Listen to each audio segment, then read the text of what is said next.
काला जादू के बारे में तो आपने सुना ही होगा। मतलब जादू टोना। बहुत सालों पहले ऐसा होता था कि लोग किसी से दुश्मनी या जलन की वजह से, किसी तांत्रिक या बाबा की मदद से किसी भी इंसान पर जादू टोना करवा देते थे। आजकल ऐसी बातें सुनने को बहुत कम मिलती है, मगर बहुत से लोग ऐसे भी हैं जो जादू टोना भूत प्रेत इन सब बातों को नहीं मानते।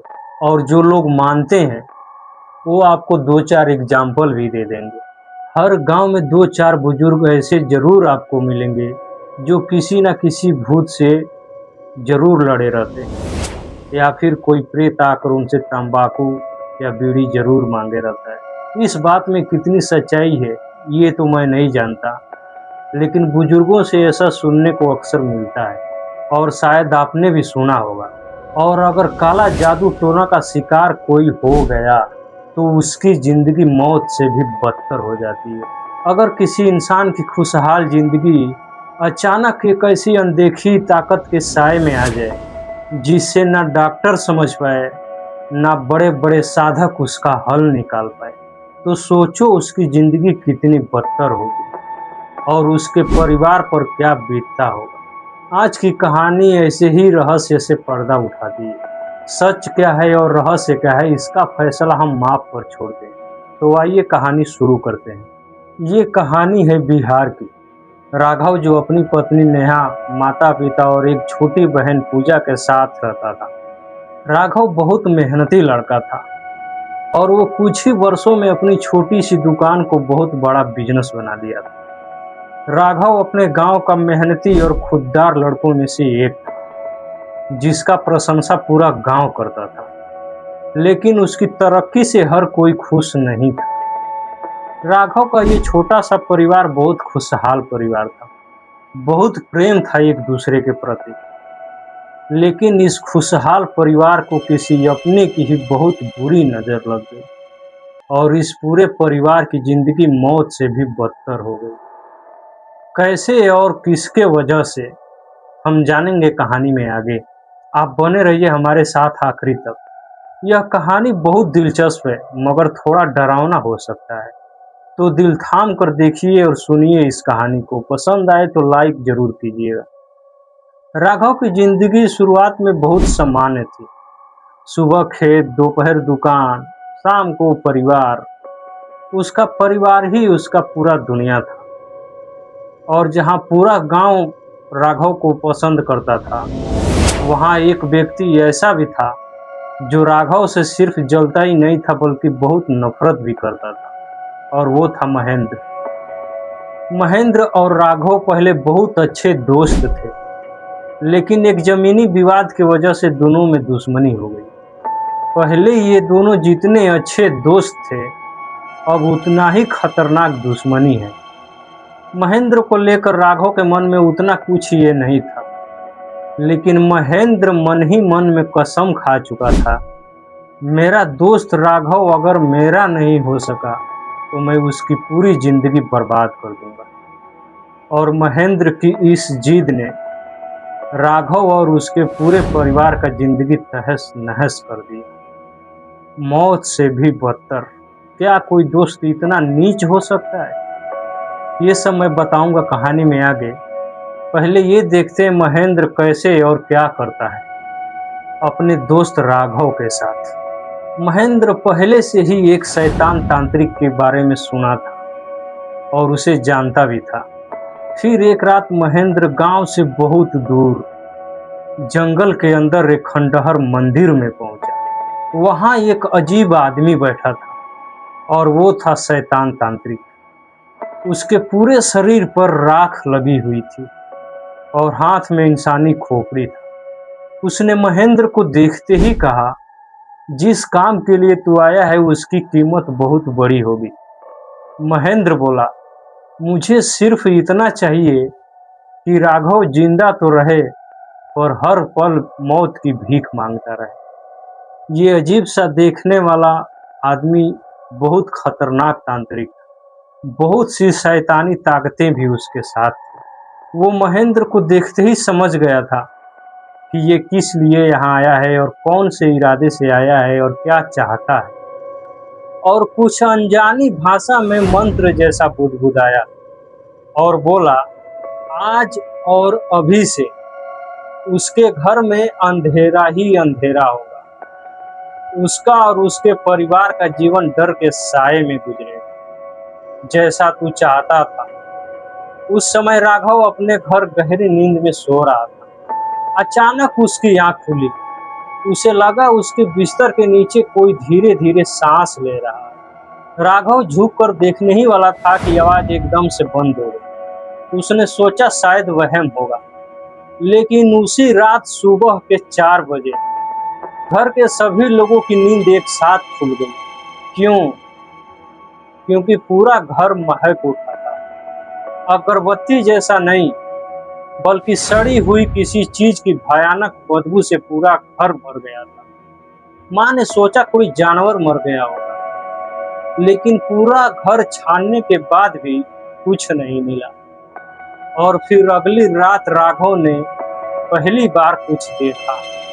आंगन के बीचों बीच एक औरत, जिसके लंबे काले बाल जमीन तक लटक रहे थे। चेहरा पूरी तरह से बालों से ढका हुआ था और वह बिना हिले सिर्फ राघव को देख रही थी। राघव एकदम डर गया। उसने जैसे ही अपनी पत्नी नेहा को जगाया और दोबारा बाहर देखा तो वहां कोई नहीं। नेहा बोली, यारे तुमने कोई सपना देखा होगा। राघव और उसका पूरा परिवार उस चीज से अनजान था। उन्हें तो एहसास भी नहीं था कि पूरा परिवार नकारात्मक शक्ति के साए में आ गए। उनके घर में कोई दुष्ट आत्मा प्रवेश कर चुकी है। और फिर अगले दिन से राघव बदलने लगा। वो बिना वजह गुस्सा करने लगा, रात को चीखते हुए उठ जाता, कभी घंटों तक दीवार को घूरते रहता और कई बार तो ऐसी आवाज में बात करता था जो उसकी थी ही नहीं। उसकी माँ उसे देखकर रोने लगी और उसके पिता उससे शहर के एक डॉक्टर के पास लेके गए। जांच हुआ, टेस्ट हुआ, लेकिन रिपोर्ट एकदम सामान्य आया। डॉक्टर ने कहा शायद मानसिक तनाव होगा, कभी ज्यादा मेहनत या दिमाग पे ज्यादा प्रेशर लेने से ऐसे मानसिक स्थिति थोड़ी बिगड़ जाती है कभी कभी। डॉक्टर ने कुछ दवाइयां लिखी और कुछ अपने पास से दे दिया। दवाइयां शुरू हुई, लेकिन असर कुछ देर तक ही रहता था। राघव पहले से ज्यादा खतरनाक होते गए। एक रात उसने अचानक अपने ही हाथ से अपने आप को नोचने लगा, नाखून मारने लगा अपने ही हाथ। पूरा परिवार मिलकर उसे पकड़ने लगे, लेकिन उस रात 4 लोगों से भी राघव काबू में नहीं आ रहा था। उसकी आवाज बदल चुकी थी। वो जोर जोर से हंसते हुए बोला, तुम लोग इसे बचा नहीं पाओगे। और तभी कमरे की सारी लाइटें एक साथ बंद हो गई। खिड़कियां अपने आप खुलने लगी, बंद होने लगी। घर में पूरा अंधेरा छा गया और अंधेरे में एक ऐसी आवाज गूंजी जिसने पूरे परिवार का खून जमा दिया। अचानक राघव बेहोश होकर जमीन पर गिर पड़ा और फिर कुछ देर बाद सब सामान्य हो गया, सब शांत हो गया। लेकिन महेंद्र राघव की बिगड़ती हालत को देखकर बहुत खुश था। वो सोचता था मैंने बहुत अच्छा किया।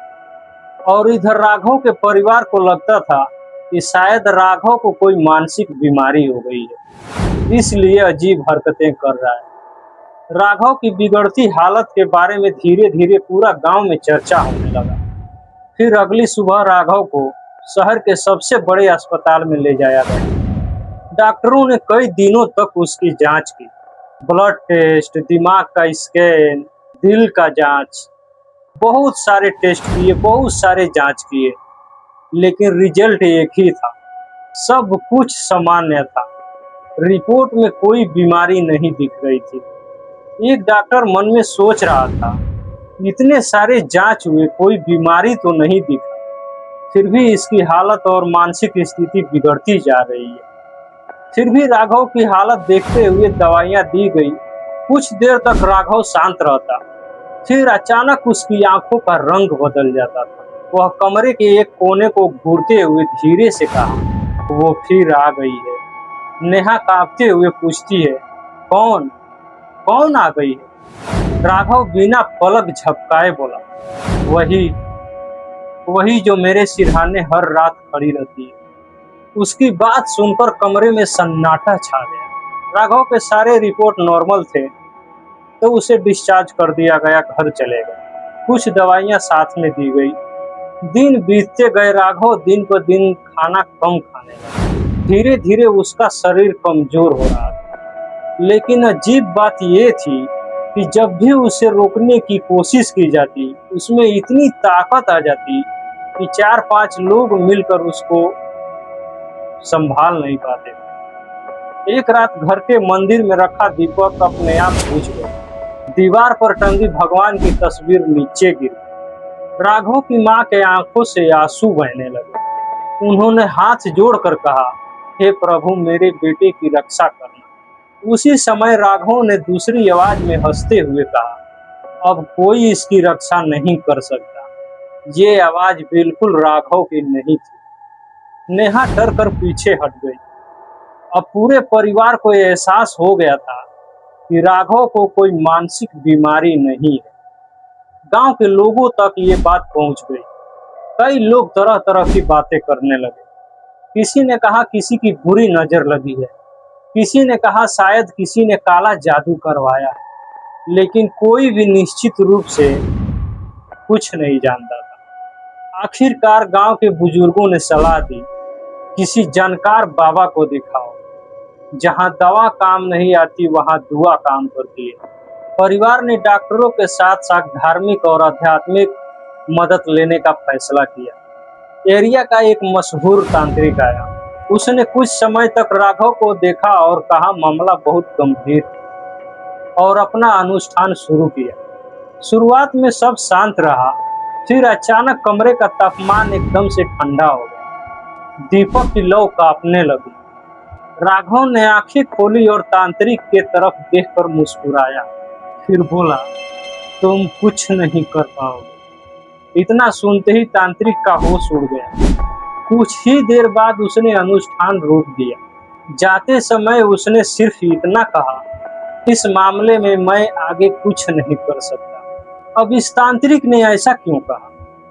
क्योंकि वो जान गया था ये जो नकारात्मक शक्ति है बहुत ताकतवर है।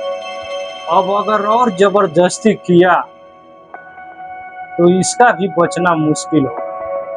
तांत्रिक के जाने के बाद परिवार का चिंता और बढ़ गई। उधर महेंद्र राघव की हालत देखकर बहुत खुश हो रहा था। फिर दूसरे दिन राघव को दूसरे साधक के पास ले जाया गया, लेकिन वहां भी वही हुआ।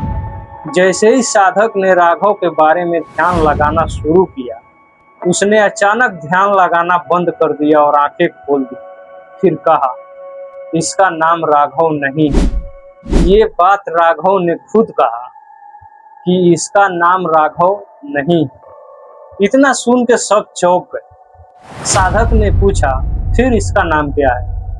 वो कुछ पल तक शांत रहा, फिर उसके मुंह से आवाज आई, चंद्रिका। चंद्रिका नाम सुनते ही साधक के होश उड़ गए और एकदम से डर गए। साधक ने परिवार से कहा, इसका समाधान मेरे पास नहीं, मेरे बस में कुछ नहीं। इस नाम का संबंध जिस जगह से है उसे खोजिए, शायद इसका रहस्य वहीं छिपा है। फिलहाल मैं सिर्फ इतना ही कह सकता हूँ, इसके आगे मैं आपकी मदद नहीं कर पाऊंगा। कुछ दिनों बाद राघव के पिता को पुराने सामान में से एक नक्शा मिला। नक्शे में घने जंगल के बीचों बीच एक हवेली बनी थी और नीचे लिखा था चंद्रिका निवास। पूरा परिवार वहां जाने का फैसला किया। उन्हें लगा शायद वहां चलकर इसका समाधान हो सकता है। पूरा परिवार हवेली पहुंचा। हवेली देखते ही राघव एकदम से घबरा गया। हवेली एकदम खंडर हो चुका था, लेकिन नाम एकदम साफ साफ पढ़ा जा सकता है, चंद्रिका निवास। राघव कांपती हुई आवाज में बोला, मुझे यहाँ क्यों लाए हो? वो यही है। सब हवेली के अंदर गए। अंदर जाने के बाद एक पुरानी डायरी मिली और वो डायरी थी चंद्रिका की। उसमें लिखा था, वर्षों पहले उसके परिवार के साथ और उसके साथ अन्याय हुआ था। एक लालची व्यक्ति ने उसका संपत्ति छीनने की कोशिश की। चंद्रिका ने विरोध किया तो उसके खिलाफ साजिश रची गई। इतना पढ़ने के बाद डायरी का अगला पन्ना फटा हुआ था। वह पन्ना गायब था, लेकिन उसी कमरे में एक पुराना ताबीज मिला। उसके पीछे एक नाम था, महेंद्र।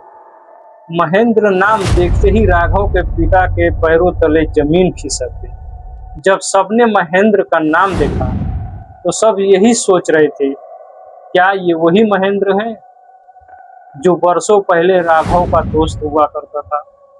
उसी समय हवेली में बहुत तेज तेज से हवा चलने लगी। एक कमरे का दरवाजा अपने आप खुल गया और अंदर वही औरत खड़ी थी जिसे राघव कई रातों से देख रहा था, महसूस कर रहा था। इस बार उसका चेहरा एकदम साफ दिखाई दे रहा था। वो चंद्रिका थी। उसने राघव की ओर देखा और कहा, तुम्हारी गलती नहीं है, लेकिन तुम्हें मेरी कहानी का बोझ उठाना पड़ेगा। तभी राघव बेहोश होकर गिर पड़ा और चंद्रिका गायब हो गई। सबने वहां से राघव को उठाया और फिर घर चले गए। देखते देखते महीनों गुजर गए। हालात सुधरने का नाम नहीं ले रहा, लेकिन इतने महीने से तकलीफ देखते हुए महेंद्र को अब खुशी नहीं हो रही। शायद उनका तकलीफ देखकर अब वो भी दुखी होने लगा था और सोचता था, कहीं मैंने कुछ गलत तो नहीं कर दिया। लेकिन अब अफसोस करके पछता कि क्या फायदा। पूरा परिवार तो तकलीफों से जूझ रहा था। उन्हें कोई उम्मीद नहीं दिख रही थी। उन्हें किसी का सहारा नहीं मिल पा रहा था। परिवार ने एक आखिरी उम्मीद में एक ऐसे साधक को खोजने का फैसला किया जिनका नाम वर्षों से पहाड़ों में रहने वाले लोगों के बीच लिया जाता था। वो बहुत बड़े तपस्वी थे। उनका नाम था काल भैरव। काल भैरव आघोरी। कई दिनों की खोज के बाद परिवार उनके पास पहुंच गया। उन्होंने पूरी बात सुनी और कुछ देर तक आंख बंद करके बैठे रहे। फिर बोले, जिसे तुम आत्मा समझ रहे हो उसके पीछे सिर्फ क्रोध नहीं है, उसके पीछे अधूरा अन्याय है। किसी ने जानबूझकर तुम्हारे बेटे के ऊपर करवाया है। वो चीज अपनी मर्जी से तुम्हारे घर नहीं आई। फिर काल भैरव आघोरी बोले, आप निश्चिंत होकर आप लोग घर जाओ, मैं बहुत जल्द आप लोगों के घर आऊंगा। और फिर एक दिन वो राघव के घर पहुंचे। राघव उन्हें देखते ही मुस्कुरा कर बोला, तुम बहुत देर से आए हो। आघोरी बाबा एकदम शांत रहे। उन्होंने कहा, मैं यहाँ तुमसे युद्ध करने या तुमको हराने नहीं आया। मैं सिर्फ इतना जानना चाहता हूँ कि तुम्हारा दर्द क्या है। अचानक कमरे में बहुत तेज हवा चलने लगी। राघव की आंखें एकदम बंद हो गई और चंद्रिका की आवाज सुनाई देने लगी, जिसने मेरे साथ किया वही आज भी मेरे दर्द का कारण है। अभी दरवाजे पर महेंद्र दिखाई दिया। वो अंदर से एकदम डरा हुआ, सहमा हुआ था। वो रोते हुए बोला, मुझसे गलती हो गई, मुझसे बहुत बड़ी गलती हो गई। मैंने ही राघव को नुकसान पहुंचाने की कोशिश की थी, पर मुझे पता नहीं था कि इतना बुरा हो जाएगा और इतना ज्यादा कुछ हो जाएगा। मैं यहाँ माफी मांगने आया हूँ। काल भैरव आघोरी ने उसकी तरफ देखा। तुमने बदला लेने की कोशिश की, लेकिन तुम्हें यह पता नहीं था कि तुम किस दर्द को जगा रहे हो। वो रात अमावस्या की रात थी। काल भैरव आघोरी ने राघव को सुरक्षित स्थान पर बैठाया और परिवार को थोड़ा दूर रहने को कहा। कुछ देर सब शांत रहा। फिर आंगन में हवा घूमने लगी जोर जोर से। सारे दीपक एक साथ बुझ गए और अंधेरे में चंद्रिका की आकृति दिखाई देने लगी। उसकी आवाज में अब गुस्सा नहीं, दर्द था। वो बोली, मुझे किसी निर्दोष से बदला नहीं चाहिए। मुझे सिर्फ यह चाहिए कि मेरे साथ हुआ अन्याय स्वीकार किया जाए। महेंद्र वहीं था। वो घुटनों के बल बैठ गया। उसने अपना अपराध स्वीकार किया। उसने वादा किया कि वह चंद्रिका के परिवार के साथ जुड़ी पुरानी संपत्ति और दस्तावेजों का सच सबके सामने लाएगा और अपने किए की भरपाई करने की कोशिश करेगा। चंद्रिका बिल्कुल शांत रही। फिर उसने राघव की ओर देखा। उसके चेहरे पर पहली बार शांति दिखाई दी और वो बोली, अब तुम्हें मेरी वजह से नहीं डरना पड़ेगा। धीरे धीरे चंद्रिका की आकृति धुंध में बदलने लगी और फिर वो गायब हो गई। उसी क्षण राघव बेहोश होकर गिर पड़ा। कुछ देर बाद जब उसकी आंखें खुली, उसकी आवाज सामान्य थी पर शरीर से कमजोर हो चुका था। वो अपनी माँ को देखकर बोला, माँ, मैं यहाँ कैसे आया? उसकी माँ ने उसे सीने से लगा ली। कई दिनों बाद उस घर में किसी ने चैन की सांस ली थी। सुबह होने पर काल भैरव अघोरी घर से जाने लगे। राघव ने पूछा, बाबा, क्या अब सब खत्म हो गया? काल भैरव अघोरी कुछ क्षण शांत रहे और फिर बोले, जिस दर्द को सच स्वीकार कर लिया जाए उसकी ताकत धीरे धीरे खत्म हो जाती है। इतना कहकर वो जंगल की तरफ चले गए। राघव का परिवार उन्हें दूर तक देखता रहा, लेकिन जैसे ही काल भैरव अघोरी पेड़ों के बीच पहुंचे, वो अचानक रुक गए। उन्होंने पीछे मुड़कर हवेली की तरफ देखा। उनके चेहरे की शांति अचानक गायब हो गई। उन्होंने बहुत धीमे स्वर में कहा, चंद्रिका अकेली नहीं थी। और फिर वो जंगल में गायब हो गई। कहानी यही खत्म नहीं होती, क्योंकि उसी रात राघव की हवेली के उस बंद कमरे में जहां चंद्रिका की डायरी मिली थी, एक पुराना पन्ना अपने आप जमीन पर गिरा। उस पन्ने पर सिर्फ एक वाक्य लिखा था, अगर मेरी मुक्ति हो गई तो उसे भी रोकना होगा जो मेरे बाद आएगा। और उसके नीचे एक नाम लिखा था, काल भैरव। अब सवाल यह था, क्या चंद्रिका सचमुच चली गई थी या उस रात जो हुआ वह सिर्फ शुरुआत थी? सच क्या है और रहस्य क्या है, इसका फैसला हम आप पर छोड़ते हैं। अगर आपको यह कहानी पसंद आई है तो कमेंट करके बताइए कि इस कहानी का सबसे डरावना हिस्सा आपको कौन सा लगा और ये कहानी कैसी लगी आपको। और अगर आपको ऐसे ही रहस्यमयी और सस्पेंस से भरपूर कहानियां सुनना चाहते हैं तो वीडियो को लाइक कीजिए, अपने दोस्तों के साथ शेयर कीजिए और बाबू बेस्ट स्टोरी को सब्सक्राइब कीजिए। मैं फिर मिलूंगा एक ऐसी ही कहानी के साथ जिसकी सच्चाई आप खुद तय करें।